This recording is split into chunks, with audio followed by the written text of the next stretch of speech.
So கிட்டத்தட்ட 4000 to 5000 மருத்துவ குணங்கள் கொண்ட வில்வ இலையை பற்றி தான் இன்றைக்கி நம்ம பார்க்க போகிறோம். இந்த வில்வ இலை பார்த்துட்டிங்கன்னா எல்லா கிளையில் இருக்க இலையுமே வந்து 3 இலையை தான் பிரிஞ்சிருக்கும். அதாவது இது சிவன், இது பிரம்மா, இது விஷ்ணு அப்படின்னு சொல்லுவாங்க.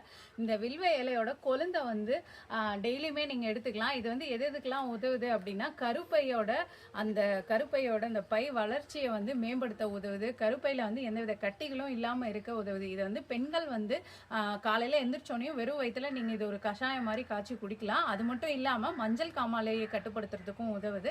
அது மட்டும் இல்லாமல் உங்களுக்கு வயிற்றுல அல்சரோ இல்லை குடல்வால் புண் அலர்ச்சியோ இருந்துச்சு அப்படின்னா இந்த வில்வ இலையை வந்து தயிர் கூட நீங்கள் ஒரு ஜூஸ் மாதிரி அடிச்சு, அதாவது ஒரு மோர் கரிசல் மாதிரியோ இல்லை தயிர் கரிசல் மாதிரியோ நீங்கள் டெய்லியும் வெறும் வயிற்றுல எடுத்துக்கிட்டீங்க அப்படின்னா அதையை குறைக்கிறதுக்கும் இந்த வில்வ இலை வந்து உதவுது. அதாவது நம்மளோட முன்னோர்கள் வந்து சொல்லியிருக்காங்க, கிட்டத்தட்ட 4000 to 5000 நோய்களை வந்து குணப்படுத்துறதுக்காக இந்த வில்வ இலை வந்து உதவுது அப்படின்னு சொல்லியிருக்காங்க.